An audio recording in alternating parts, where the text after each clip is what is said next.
कि प्रथम भगति संतन कर संगा, प्रथम भगति संतन कर संगा, दूसर रति मम कथा प्रसंगा, दूसर रति मम कथा प्रसंगा। गुरुपद पंकज सेवा तीसरी भगति अमान, चौथी भगति मम गुण गना करे कपट तजगान हो। मंत्र जाप मम दृढ़ विश्वासा हो, पंचम भगति सुवेद प्रकाशा। राम सिया राम सिया राम जय जय राम, राम सिया राम जय जय राम। ओ छठ दमशील बिरति बहु कर्मा, नित्य निरंतर सजन धरना। राम सिया राम जय जय राम, राम सिया राम जय जय राम। सातम मोह में सब जग देखा, मोते संत अधिक कर लेखा। आठम जथा लाभ संतोषा, सपने हो नहीं देखे पर पुरुषा। नवम सरल सब सन छलहीना हो, मम भरोसे ही हर से न देना। राम सिया राम जय जय राम, राम सिया राम जय जय। सज्जनों,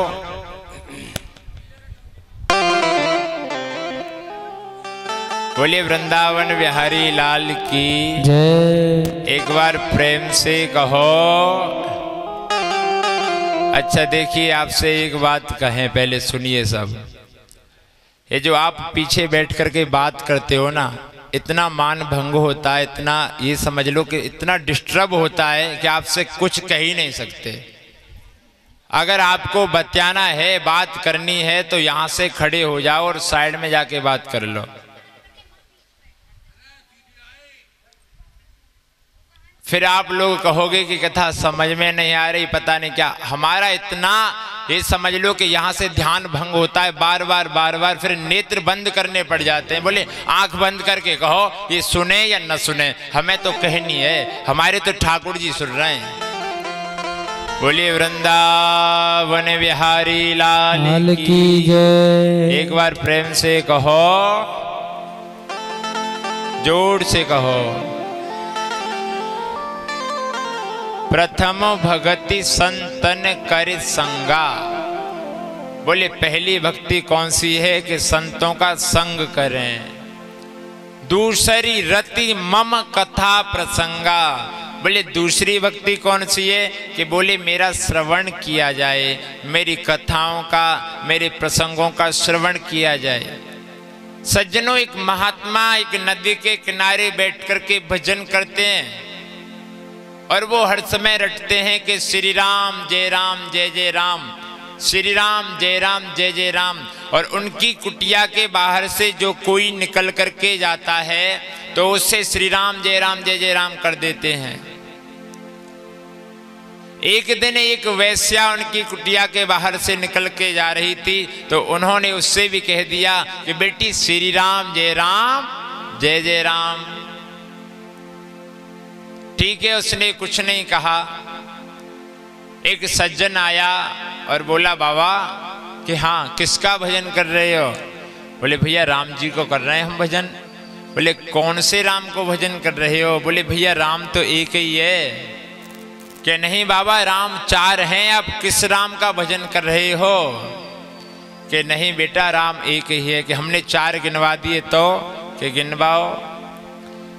कि एक राम दशरथ को बेटा श्री राम जय जय राम। एक राम दशरथ को बेटा श्री राम जय जय राम। एक राम घट घट में लेटा श्री राम जय जय राम। एक राम घट घट में लेटा श्री राम जय जय राम। एक राम का सकल पसारा श्री राम जय जय राम। एक राम का सकल परारा श्री राम जय जय राम। एक राम दुनिया से न्यारा श्री राम जय जय राम। एक राम दुनिया से न्यारा श्री राम जय जय राम। इनमें को है राम तुम्हारा श्री राम जय जय राम। इनमें को है नाम तुम्हारा श्री राम जय जय राम।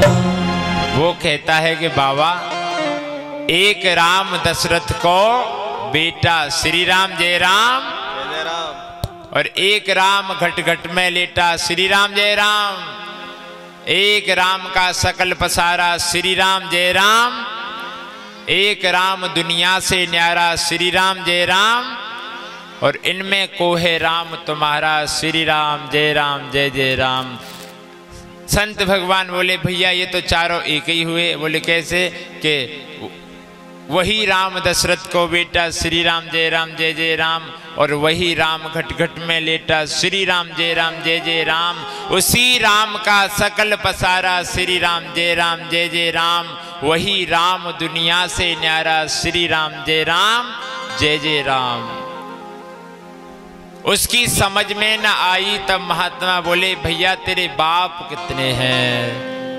वो बोले ए बाबा बाप तक मत पहुंच जाइयो तेरा शीश कट जाएगा। कि ना बता तेरे बाप कितने हैं? कि बाबा मेरो बाप तो एक ही है। कि मैंने 4 गिनवा दिए तो कि गिनवा।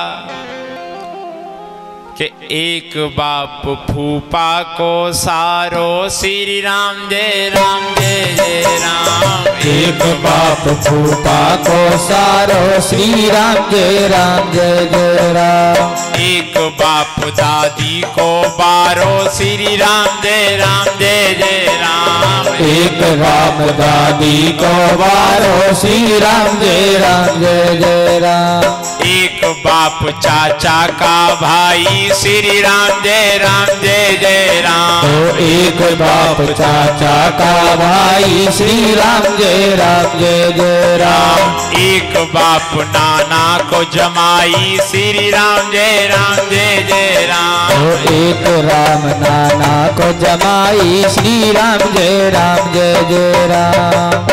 महात्मा बोले भैया तेरे हमने 4 बाप गिनवा दिए तो गए बाबा बाप कोई 4 होए बाप तो एक ही हुए। कि सुन एक बाप फूफा को सारो। बोले तेरे फूफा को जो सारो है वो तेरे कौन लगे? बोले हमारो बाप लगे वो। बोले एक बाप दादी को बारो जो तेरी दादी को बेटा है वो तेरे कौन लगे? बोले वो भी हमारे पिता ही हैं। कि बोले एक बाप चाचा को भाई जो तेरे चाचा का भाई है वो तेरा कौन है? बोले वो भी हमारा ही बाप है। बोले एक बाप नाना को जमाई। बोले जो तेरे नाना को जमाई है वो तेरे कौन लगे? बोले वो भी हमारे पिता हैं। कि उसी प्रकार बेटा भगवान भी एक ही है और हम उसी का भजन कर रहे हैं।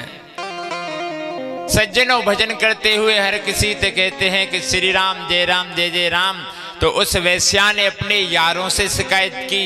बोली कि देखो ये बाबा हमें छेड़ रहा है। अब तो वो उसके यार आए और आकर के उन्होंने महात्मा की कुटिया में आग लगा दी। अब तो महात्मा की कुटिया जलने लगी और जब वो वापस गए जाकर के देखा तो उस वैश्या का भी महल जो था वो भी जलने लगा और उसके यारों के भी घर जलने लगे। सज्जनों दौड़ कर के आई भागी भागी महात्मा के पास आई। बोली बाबा बाबा क्षमा कर दो। तो महात्मा बोले बेटी ये तो यारों यारों की लड़ाई है। जो तेरे यारों को अच्छा लगा वो उन्होंने कर दिया। अब जो मेरा यार कर रहा है उस पर तुम क्यों परेशान होते हो। ये तो यार यार की लड़ाई है। तेरे यार ने जो किया तू उसमें खुश थी, अब जो मेरा यार कर रहा है मैं उसमें खुश हूं। सज्जनों, भक्ति 9 प्रकार की भक्ति बता रहे हैं कि पिताजी मैंने एक पाठ नहीं 9 पाठ गुरुकुल में सीखे हैं। और जैसे ही ये सुना कि तू तो मेरे शत्रु का भजन कर रहा है, छोटे से बालक श्री प्रहलाद जी महाराज को हिरण्यकश्यपु ने गोद में से उठा करके धरती पर पटक दिया।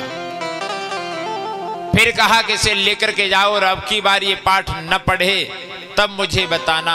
और जब ये गए तो इन्होंने पूरे गुरुकुल को भक्तिमय कर दिया। अब तो भजन करते हैं।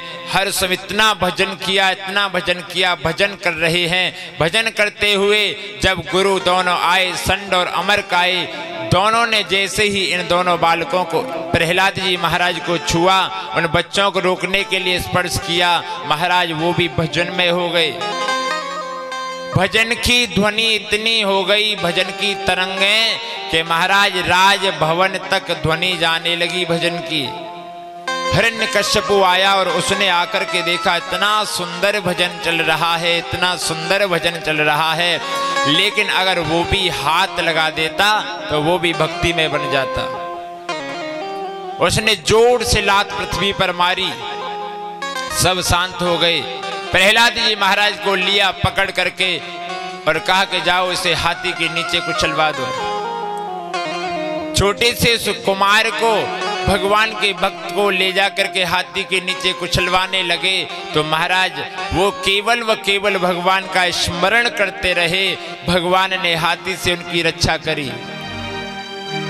कहा कि जाओ जाकर के इन्हें सर्पों से डसवा दो। भगवान का स्मरण करते रहे। सर्पों ने भी उनको नहीं खाया, विष पिला दिया गया।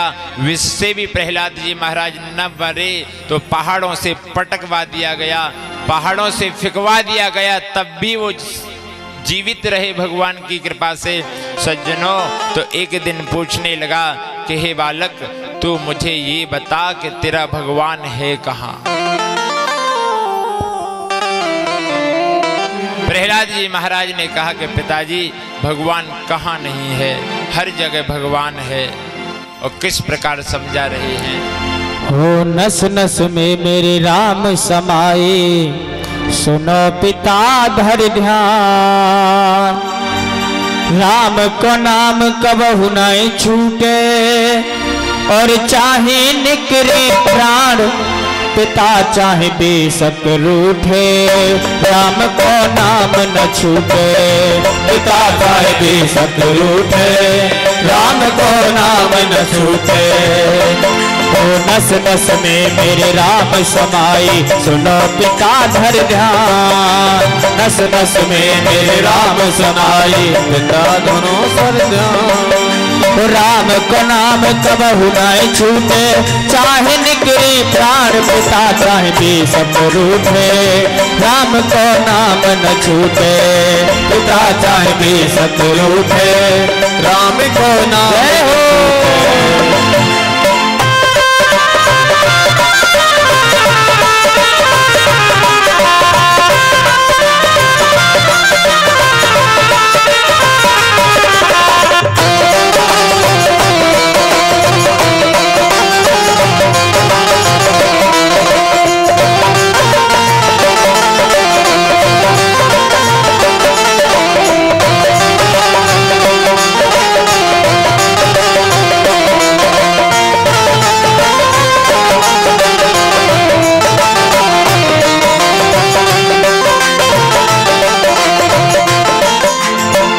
कहने लगे प्रहलाद जी महाराज, वो मालिक ही दुनिया के, दीनन के बड़े हिमाती। वो मालिक ही दुनिया के, दीनन के बड़े हिमाती। वो मालिक ही दुनिया के, दीनन के बड़े हिमाती। वो मालिक है दुनिया के, दीनन के बड़े हिमाती। मेरे मन में राम बसे हैं, मैं कहूँ खोल के छाती। मेरे मन में राम बसे हैं, मैं कहूँ खोल के छाती। मेरे मन में राम रमे हैं, मैं कहूँ खोल के छाती। मेरे मन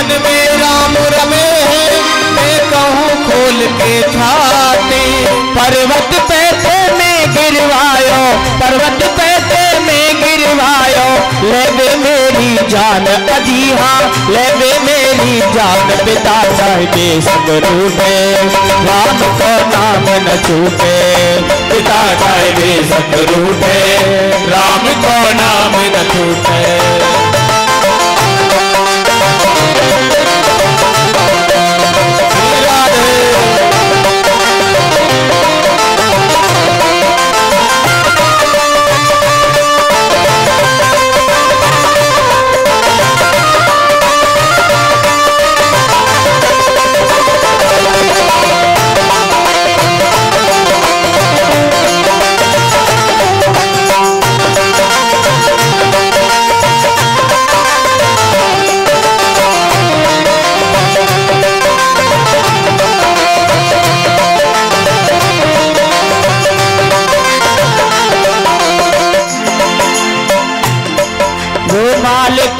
दीनन के, वो मालिक है दीनन के, भक्तन के बड़े हिमाती। वो मालिक है दीनन के, भक्तन के बड़े हिमाती। वो मालिक है दीनन के, भक्तन के बड़े हिमाती। वो मालिक है दीनन के, भक्तन के बड़े हिमाती। मेरे मन में राम बसे हैं, मैं तो कहूँ खोल के छाती। मेरे मन में राम बसे हैं, मैं कहूँ खोल के छाती। दीन बंद रक्षक है वो तो, दीन बंद रक्षक है वो तो, भक्तन के भगवान अजीहा, भक्तन के भगवान। पिता चाहे बेशक रूठे, राम को नाम न छूटे। पिता चाहे बेशक रूठे, राम को नाम न छूटे। नस नस में मेरे राम समाए, सुनो पिता धर ध्यान। नस नस में मेरे राम सुनाए, धर ध्यान। तो राम का नाम कबहु न छूटे, चाहे निकले प्राण। पिता चाहे बेशक रूठे, राम को नाम न छूटे। पिता चाहे बेशक रूठे, राम को नाम न छूटे। पिता चाहे बेशक रूठे, राम को नाम न छूटे। बोले वृंदावन बिहारी लाल की जय। भक्तवत्सल भगवान की। राम नाम जपताम कुतो भयम, सर्वताप समनेक औषधिम। पश्यतात्मम गात्र सन्निधो, पावकोऽपि सलिलायते धुना। कि हे तात, जैसे नाम के प्रभाव से अग्नि भी मुझे छू करके शांत हो गई, जिस नाम के प्रभाव से गर्म खम्भे भी शीतल हो गए। सज्जनों, और तो और देखो, होलिका माँ की कहते हैं कि होलिका की गोद में प्रहलाद को जलवाने के लिए बिठा दिया गया।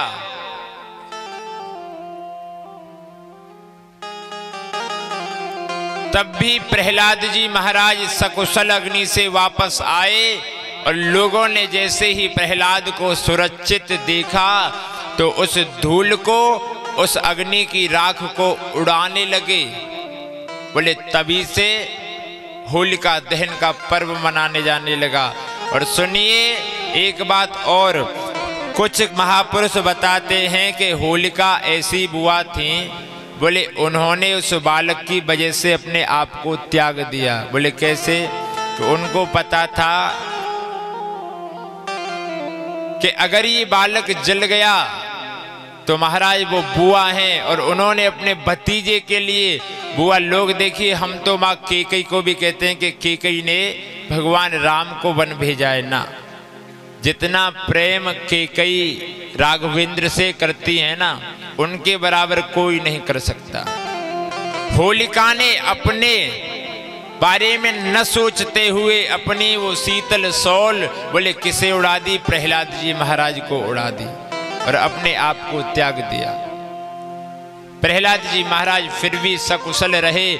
एक दिन बोला कि भाई तू मरता क्यों नहीं है? कि बोले मेरे राम मेरी रक्षा करते हैं, मेरे नारायण मेरी रक्षा करते हैं। तो कहता है कि बता तेरा नारायण कहाँ है? कि कितने पग सूर फिरे कण मागत, पे पर सूर सो स्वाद कहाँ, कविताल मजीरा बजाती फिरे, मीरा मत वारिसी चाह कहाँ। श्री राम कथा कितनों ने कही, पर तुलसी जैसी मर्यादा कहाँ। नरसिंह बसे प्रतिखम्मन में, पर काढ़न को प्रहलाद कहाँ।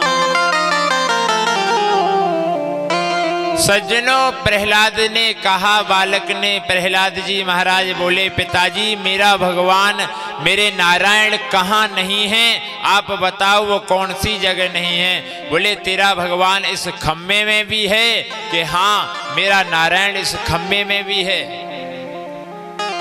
अब तो हिरण्यकश्यप को क्रोध आ गया और उसने अपने गदा के प्रहार से देखते ही देखते सज्जनों उस खम्भे में दे मारा। और भगवान देखिए आज भक्त की इच्छा के लिए उसी में से प्रकट हो गए।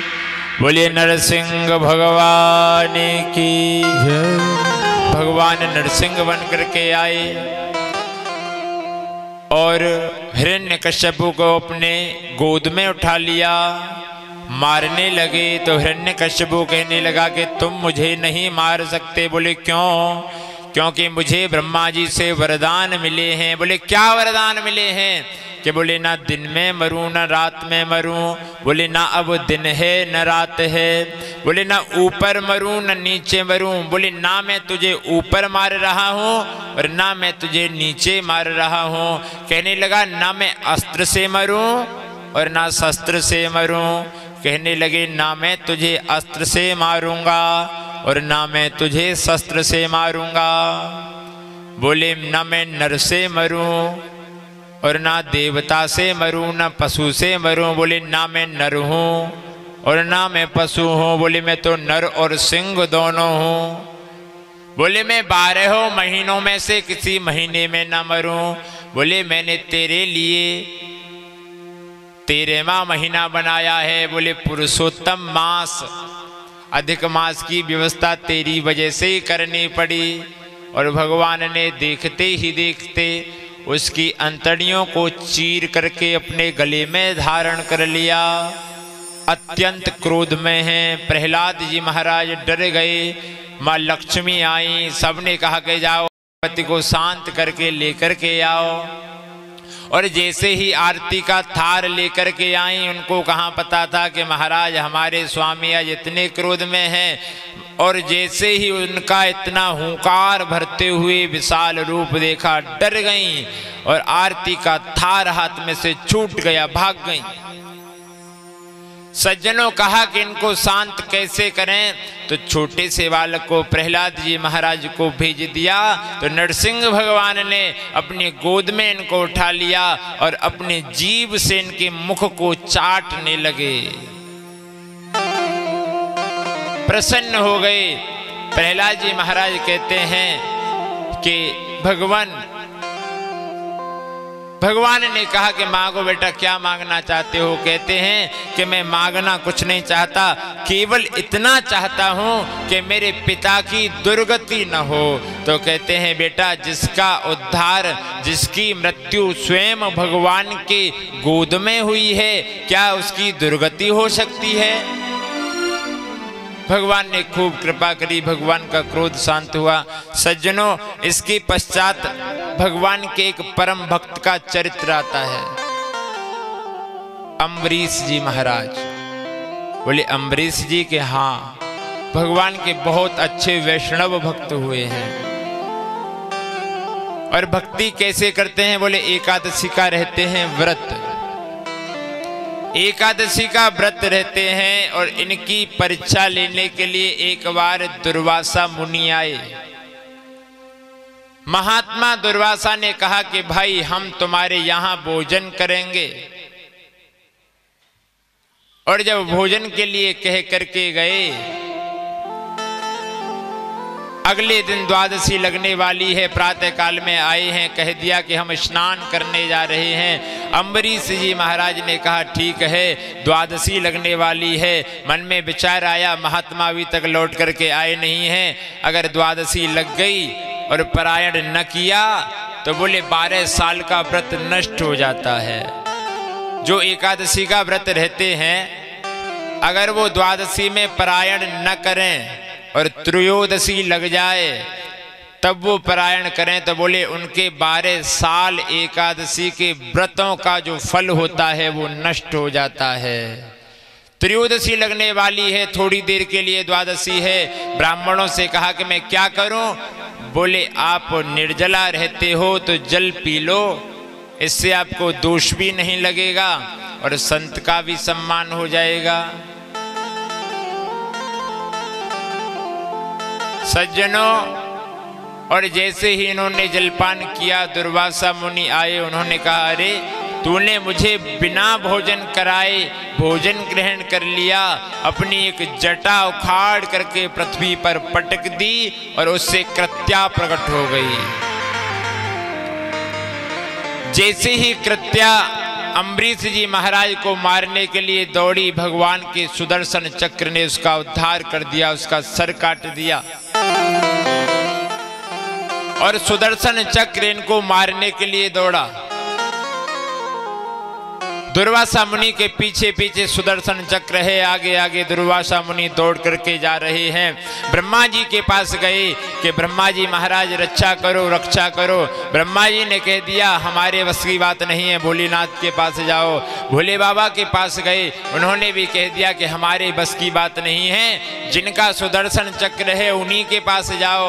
और जैसे ही विष्णु भगवान के पास गए, उन्होंने कह दिया हमारे भी बस की बात नहीं है। दुर्वासा महात्मा बोले कि अरे सुदर्शन चक्र आपका है और आप कहते हो कि आप हमारी रक्षा नहीं कर सकते। बोले ना, बोले हमारा सुदर्शन चक्र हमारे भक्तों की सेवा में रहता है। बोले कैसे? कि बोले अहम भक्त पराधीनो ह्य स्वतंत्र इव ध्वज साधुभिर्ग्रस्त हृदयो भक्तैर्भक्त जनप्रिय। बोले हमारा सुदर्शन चक्र तो भक्तों की सेवा में रहता है। तो बोले अब हमारी रक्षा कैसे होगी? कि जाओ, जा करके अम्बरीश जी महाराज के चरण पकड़ लो, अगर वो कह देंगे तभी ये सुदर्शन चक्र तुम्हें छोड़ेगा। गए, दौड़ करके अम्बरीश जी महाराज के चरणों में गिरने लगे। तो अम्बरीश जी महाराज ने चरण पकड़ लिए कि महात्मन मैं तो 1 वर्ष से आज तक आपका इंतजार कर रहा हूँ। बोले अम्बरीश पहले मेरी रक्षा इस सुदर्शन चक्र से करो, तब उनकी रक्षा हुई। सज्जनों, भगवान ने कहा है कि दासान उदासो भवितास में भूय, मैं तो दासों का भी दास हूं। आगे गंगा अवतरण की कथा आती है। बोले गंगा मैया का अवतार कैसे हुआ? तब बताते हैं कि सगर जी महाराज की सुमति रानी से, सगर की 2 पत्नी हैं, एक का नाम है सुमति और एक का नाम है केसनी। बोले सुमति से 60,000 पुत्र पैदा हुए और केसनी से मात्र असमंजस पैदा हुए। इनके यज्ञ का घोड़ा इंद्र चुरा करके ले गया और ले जा करके कपिल मुनि के आश्रम पर बांध करके आया। अब तो यज्ञ का घोड़ा चुर गया, तो इन बालकों ने पृथ्वी को खोदना प्रारंभ कर दिया। पृथ्वी को खोदते खोदते खोदते खोदते इतना खोद दिया कि ये जो समुद्र है ना, ये उन्हीं 60,000 बालकों के द्वारा खोदे जाने पर बना है। खोदने के बाद में कपिल मुनि के आश्रम पर पहुंचे और कहा कि अरे महात्मा के वेश में ठग बैठा है, तू चोर है, हमारे घोड़ा को चुरा करके ले आया। बुरा भला कहने लगे। सज्जनों, महात्मा ने तो कुछ नहीं कहा, लेकिन भगवान उस अपराध को सहन न कर सके और वो सभी बालक जल करके राख बन गए।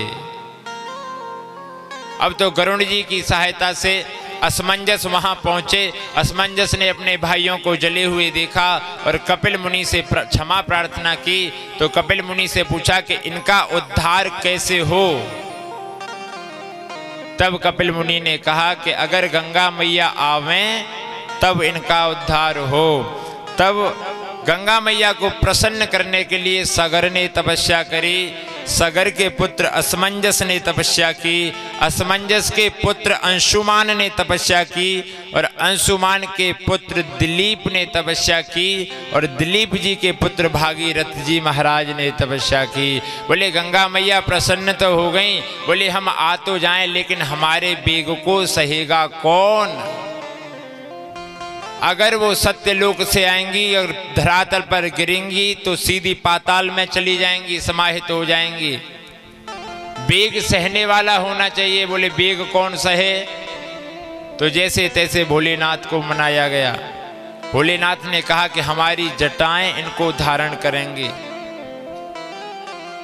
सज्जनों, गंगा मैया को इतना अभिमान है, इतना अभिमान है। और जब भोलेनाथ ने कहा कि हम सहन करेंगे, गंगा मैया आने के लिए तैयार हुई। बोले वृंदावन बिहारी लाल की। एक बार प्रेम से कहो, जोर से कहो। गंगा मैया आ रही हैं और भगवान भोलेनाथ खड़े हैं। बोले कैसे खड़े हो गए। अपनी जटाओं को खोल लिया, एक पैर आगे रख लिया, एक पैर पीछे रख लिया।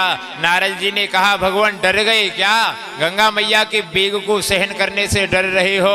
बोले डर तो नहीं रहे, गंगा जी अभिमान में आ रही हैं। कहीं अगर हम वेग को न सहन कर पाए, अगर आगे से आएंगी तो पीछे वाला पैर रोक लेगा, अगर पीछे से आएंगी तो आगे वाला पैर रोक लेगा। अगर गिर गए तो बोले लोग हंसेंगे। भगवान ऐसे खड़े हैं, भयानक विकराल रूप है। महाराज गंगा मैया वेग से आ रही हैं और जैसे ही भोलेनाथ का जटाओं से खुला हुआ वो रूप देखा, महाराज गति शीतल पड़ गई, अभिमान धरा का धरा रह गया। और जैसे ही जटाओं में समाहित हुई, भगवान ने अपनी जटाओं को झट से बांध लिया।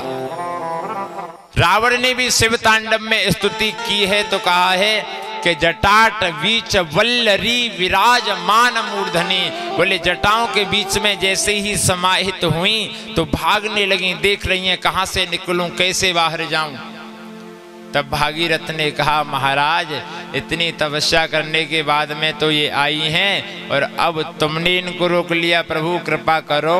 तो सज्जनों बताते हैं कि भगवान भोलेनाथ ने अपनी एक जटा थोड़ी सी निचोड़ दी और तब ये गंगा मैया इतनी प्रभावित हो रही हैं। अगर पूरी गंगा जी को निचोड़ देते तो क्या होता। और देखो गंगा मैया की महिमा कितनी है। एक भक्त कहता है कि माँ हमने सुना है कि जो तेरे अंदर स्नान करते हैं तो उन पर ही कृपा करती है। कि हाँ बेटा तूने सही सुना है कि तू तो माँ है। एक बात बता मैया, अगर कोई तेरे अंदर स्नान न कर पावे तो तू उसका उद्धार नहीं करेगी। तो गंगा मैया ने कहा कि अगर कोई मेरा जल का आचमन भी कर लेवे तो मैं उसका उद्धार कर दूंगी। तो मैया अगर कोई तेरे जल का आचमन नहीं कर पाया तो तू उसका उद्धार नहीं करेगी। तब कहती हैं कि सुनो, अगर कोई मेरे दर्शन मात्र कर ले तो मैं उसका उद्धार कर दूंगी। उसने कहा मैया कोई तेरे दर्शन न कर पाया तो गंगा मैया बोली अब तो तू मेरे पीछे ही पड़ गया। तो कह रही है कि सुन, अगर उसके परिवार वाले उसकी देह समाप्त हो जाने के बाद में उसके फूलों को, उसकी अस्थियों को ला करके मेरे अंदर डाल जाएं तो भी मैं उसका उद्धार कर दूंगी। तो कहा मैया अगर कोई उसकी अस्थियों को न डाल पाया तो? बोली कि भाई अब तो तू ज्यादा ही पीछे पड़ गया। सुन, अगर अस्थि भी न डाल पाया ना तो जब प्रलय कालीन समय में प्रलय होगी और कहीं ना कहीं से कैसे भी अगर उसकी अस्थियों से मेरा जल स्पर्श हो जाएगा तो भी मैं उसका उद्धार कर दूंगी। बोले क्यों? क्योंकि वो माँ है।